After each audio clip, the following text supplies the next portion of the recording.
Glory at Sea is a short film written by Ben Zetlin reflecting on a post-tragedy in New Orleans. The film was produced in the spring of 2008 and tells the story of a community devastated by a natural disaster and their struggle to search for their lost loved ones.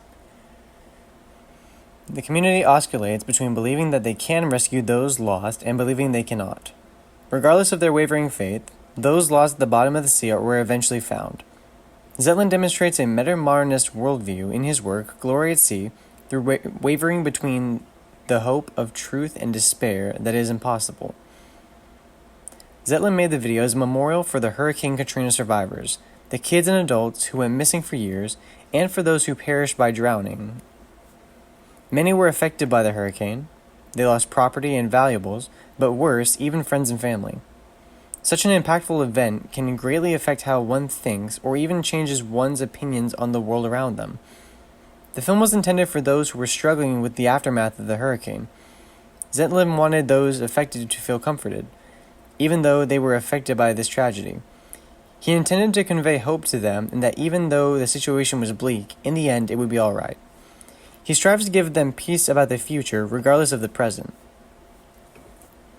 In 2005, a catastrophic Category 5 storm hit parts of America, causing great destruction and numerous deaths. According to the National Archives, Hurricane Katrina was one of the deadliest hurricanes that hit the United States. An estimated 1,833 people had died in the hurricane and the flooding that had followed. Millions of people were left homeless along the Gulf Coast and in New Orleans. Hurricane Katrina caused approximately $161 billion in damage and is the costliest hurricane on record. The residents along the Gulf of America were still recovering from the impact of Hurricane Katrina and would take many years to get back on their feet again. Their way of living was significantly altered by this disaster, profoundly reshaping their daily lives and sense of community. In a matter of a few days, their possessions were gone, any basic needs were left unattended, and countless family members were lost. Zetlin creates a metaphorical connection to the real-life tragedy of this hurricane. The film broadly shows the expanse of the destruction from the aftermath of the storm, people drowning and barely surviving communities attempting to seek and to reunite with their lost families. Glory at Sea was made shortly after Hurricane Katrina, and the setting takes place in a washed-away New Orleans. At the beginning of the film, people are observing the sea and the high water levels subsiding. The city is in shambles, and it is apparent that the people sought higher ground for refuge through sites like a bed lodged into a tree. Lives were altered by the event. With buildings destroyed, the community sought scrappy temporary shelters, such as a rundown car. The film, Glory at Sea, conveys meta-modernistic worldview through the character's view on life, oscillating between hope and despair. At the beginning of the movie, while listening to a pastor teach about the Lord's mysterious ways, the characters are distraught at the reality around them, questioning the pastor's words and settling on a narrative that the future holds no hope. Climbing out of the sea, a mysterious survivor brings hope to the people that maybe they can change their future. While riding the high of this new hope, the community and the survivor build a scrappy boat to aid their endeavors of finding their loved ones who are lost under the sea. The next morning, the survivor wakes up and realizes that they are in the right spot. He dives into the water and the people watch and wait. After a great deal of time without the return of the survivor, the people lose hope again, considering that maybe it is futile, as the pastor said, and maybe they do not have the ability to find their loved ones. The survivor returns and encourages the people to get up, and he can lead them to their loved ones under the water. As they begin to follow him, the boat splits apart.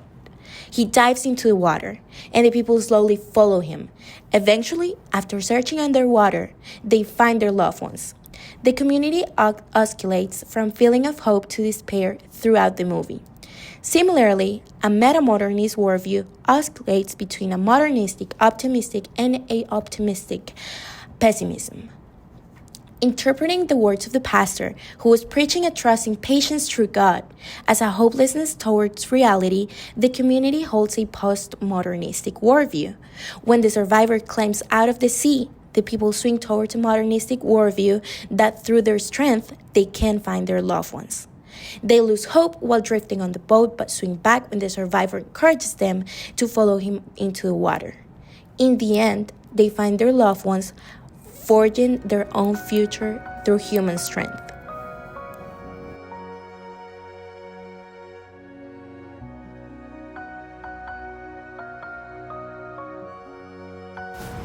Our group does not hold these ideologies nor their oscillating patterns.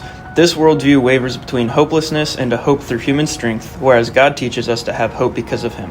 1 Peter 1:3b says, "Which according to His, God's, abundant mercy, hath begotten us again unto a lively hope by the resurrection of Jesus Christ from the dead."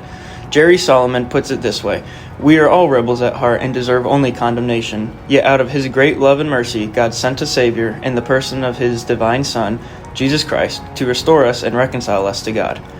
We are taught to have hope through God because of the gospel story and not because of what we have done through our own strength. God warns against the metamodernist worldview and its oscillating patterns in Ephesians 4:14, which says, "That we henceforth be no more children, tossed to and fro, and carried about with every wind of doctrine, by the sleight of men and cunning craftiness, whereby they lie in wait to deceive."